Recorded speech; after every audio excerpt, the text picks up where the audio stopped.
Now, obviously, everybody associated with Notre Dame football right now is pissed off, and they should be. They've blown their chance at the playoff after not being able to count to 11 versus Ohio State a couple weeks ago.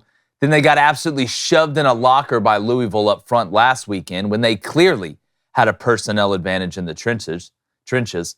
Notre Dame fans are let down, and they should be as well. And all the excitement of welcoming Sam Hartman in and getting off to a good start has now really just turned to anguish and disgust. Now, the question becomes, what do you do about it? You going to sulk as a team or throw in the towel? Do you cry and you complain that it's not fair? No. You lay down and you bleed a while. Then you get back up and you go embrace that anger against a USC team that's coming in with a ton of expectations.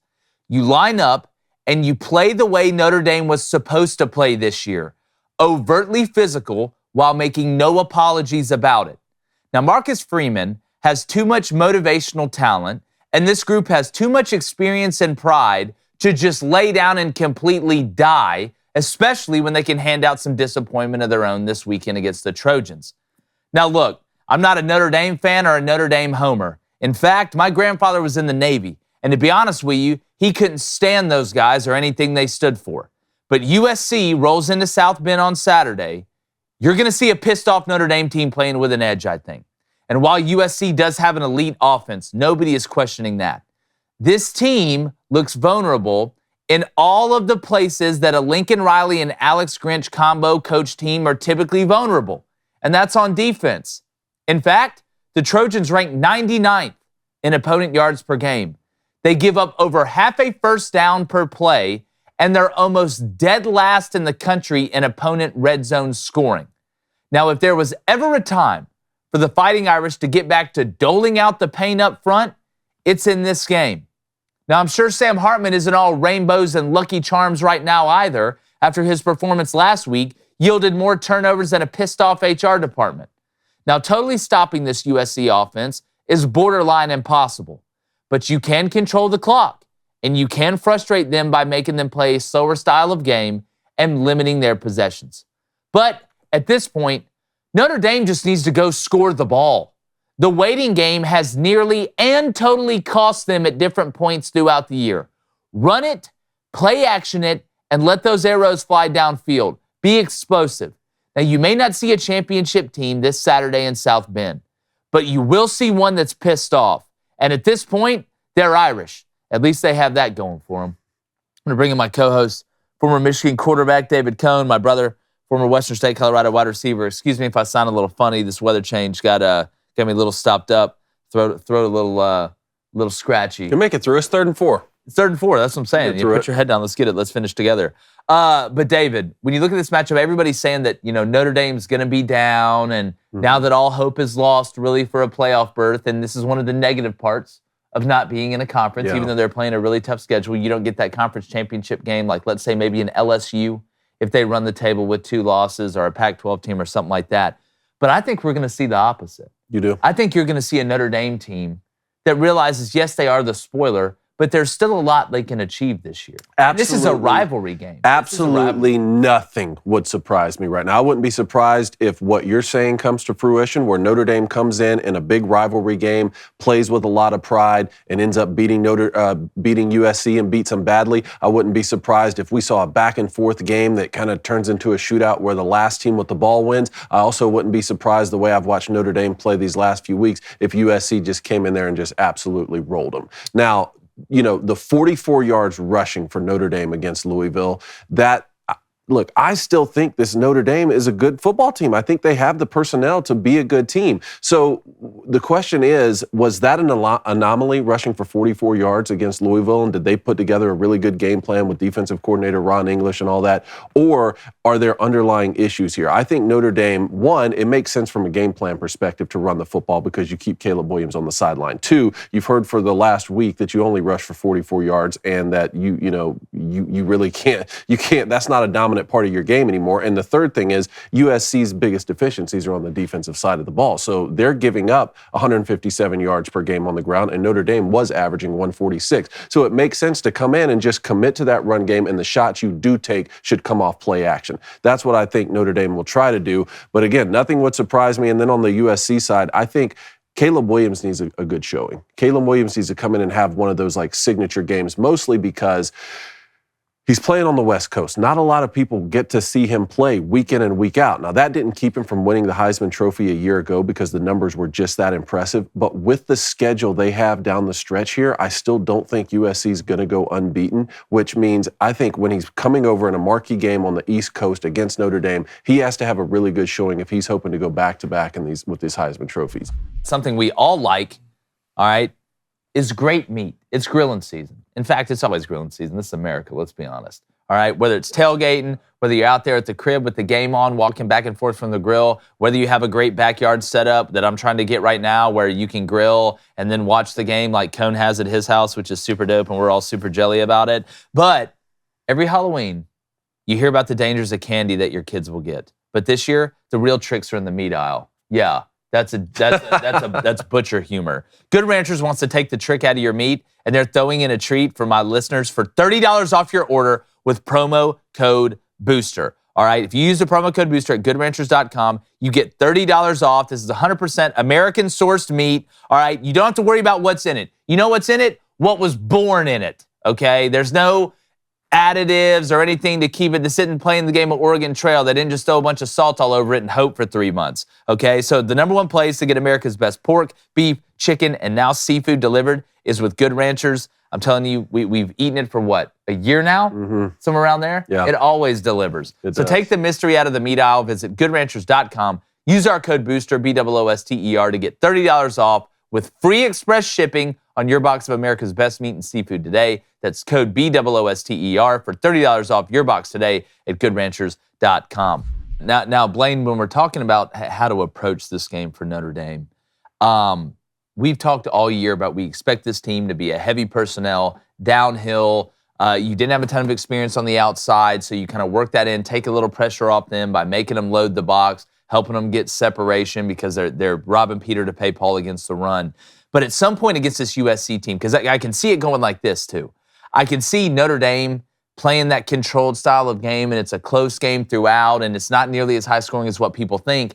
And then the last 2 drives of the fourth quarter, Caleb Williams does something nuts, and they go down and score 14 points, and USC steals this one. I just feel like, yes, it's obviously smart to limit USC's possessions, but at the end of the day, it was an anomaly to me. I think against Louisville in the run game, just because we haven't seen Notre Dame get stuff like that a lot. I think it was more of a mindset thing. I thought Notre Dame went in there a little bit arrogant, and I felt like Louisville had that chip on their shoulder, and that's kind of how they've played defense the past couple years. But I don't see Notre Dame going into this game taking their ability to run the ball or dominate physically for granted. But at some point against a team that you know is gonna score, you can play great on defense and give up 27 points in this game. You have got to be able to hit shots down the field to kind of play it backwards a little bit, to say that you're not going to be able to stack 7-8 guys in the box, right? You're not going to be able to overload the box when we get into our lighter personnels and our lighter formation. No, I agree, and this is going to be a really interesting game. The one thing I look at, if you go back to the Notre Dame-Louisville, Notre Dame went 3 for 13 on third downs. If you come anywhere close to that against USC, you're not going to win this game, and I don't think you're going to be close. I think if you're Notre Dame, you need to have double the time of possession that USC has to stay in this game and to win this game. USC wants to go. USC, especially when it comes to skill possessions, they're a lot more athletic than you.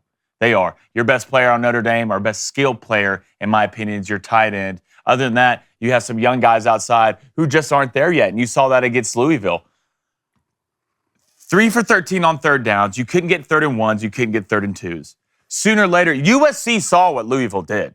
If you don't think USC is going to take a page out of what Louisville did on defense, you're crazy. I promise you, you're crazy. But you have a guy that can fix it, all right? But you have to trust him in key situations. 3rd and 1, 3rd and 2. If the box is getting stacked and people are shooting gaps, Sam Hartman needs to have the ball. I'm done with this estimate stuff. I'm done with it. Congrats. You can go into a weight room and pick up everything, but I need your big ass to get 3rd and 1. People are talking about Estime never gets hit backwards. I watch him get hit backwards repeatedly against a mediocre Louisville defense who's been playing mediocre the entire year. I think USC is more athletic on the outside. I mean, you got Branch, Mario Williams, the one kid who's leading your team right now in touchdowns. I can't remember his name. Caleb Williams. They're going to put up points. And just like how Notre Dame was hearing, oh, you're not physical up front. You're not this. USC's defense been getting told that the entire year. You're the problem. You're the, Well, I think you're it's the truth. reason. You're the reason we can't get over the hump. Up front in the front seven. Sooner or later, one of these teams are going to have to come in here pissed off. All right, and I don't know if it's going to be USC's defense or Notre Dame, but one of them needs to be. And whoever's more pissed and whoever's less afraid in this game is going to win. Yeah, and I want to make sure and I watched that Notre Dame Louisville game, tight just like you guys did. Yeah, they were matching heavy condensed formations with heavying up the box, which is what you do defensively against Notre Dame. But it wasn't like Louisville was running just a smoke and mirrors, hey, we're going to run stun every play and drop guys out of helicopters and do crazy things. They were just beating Notre Dame at the point of attack. They were getting off base blocks. They were shooting gaps, right? They had guys that were taking chances, but a lot of them were smart and calculated chances because Notre Dame wasn't making them pay off of it. Like at some point, even if the numbers are even, you have to have some sort of out where you're running bluffs and you're getting the ball in the flat. You know whose offense does a great job of that? Jamie Chadwell and Liberty. Yeah. Liberty does such a good job. And in Jamie Chadwell's offense, who was at Coastal Carolina, who's now at Liberty, took over for Hugh Freeze, they take advantage. You got to be able to run the ball to do it. But the RPO action, the ability to bluff on the fly, even off split zone, I'm not even talking off speed option or load option or anything like that, being able to sit back and throw the ball or do something in the flat off true play action out of pistol. Jamie Chadwell, that offense that they run at Liberty is absolutely nasty. But we want to make sure you hit that like button, hit that subscribe button. We appreciate you guys checking us out. Got a heck of a show for you today. We want to know what you think. I do want to say this before we move on. The numbers right now on DraftKings. Notre Dame is a 2.5-point favorite. The over/under is 62.5. So that's what I was going to ask. Yeah, I'm telling you right now, I'm leaning early, and this isn't a pick. We'll make our picks on Saturday or on Friday afternoon. We release our Saturday special. I am leaning Notre Dame minus the 2.5 right now. Really? I do. I really think you're gonna. When you talk about who's gonna, I think USC's defense can be upset. I think they can come in and understand that they are the problem. What everybody's doubting, but Notre Dame's offensive front's hearing that too. Those backs, which I think Jeremiah Love's the best back they got. I don't even think that's a question right now, especially with the fumble trouble that Estimate's had in his past. But Notre Dame's hearing it too, and I think Notre Dame's offensive line and offensive front in that tight end room are better than USC's front seven on defense. So if it's a match of Pacific Rim, I'm upset, you're upset, I'm going to take the more talented group. I think Notre Dame finds. I think Notre Dame is up double digits in the fourth quarter. USC scores a touchdown to bring it back, and Notre Dame ends up kind of salting it away at the end. I like Notre Dame early. I'm leaning minus 2.5. That's not a pick, but I'm leaning that way. So 62.5 over under. Not touching it. I have no idea. Not touching it. Like my instinct says that it goes under, but how can you? I just can't pick a USC under. Like I don't care who they're playing. I know. Like I just can't do it. Because what if Notre Dame snaps off, 3 60-yard runs, 2 of them for touchdowns, and it sets up play action. They're able to hit grade outs and all these guys. Well, that gets back to the point that I made, and you too, is like, what if Notre Dame does commit to the run and they have double the time of possession that USC does? And the crazy thing, they could do that and the over can still hit. I know, because USC can just... I know. That's what the word like... And Branch, I believe, is back on special teams. Like I'm not betting this game. I'm gonna be honest with you. I'm not betting this game. Yeah. I don't know who's gonna show up. Like it's split. It's basically Notre Dame is the guy from Split. And so you know what USC is going to be. I mean, you know what USC is going to be. So if it's me, I am not touching this. We want to know what you think in the comments. Are you taking Notre Dame? Are you taking USC? Let us know. Make sure you hit that like button. Let's get as many people to hit that like button that are in the chat. We'd really appreciate it. Hey, everybody there on YouTube. Thank you guys for checking us out. If you haven't, hit that subscribe button. It really helps us out. Hit that like button every time you're watching a video if you do like it. I'm not going to tell you what you like or what you don't like. And turn that notification bell on. That way you know every time we're dropping content. Because you guys know we put in the hours.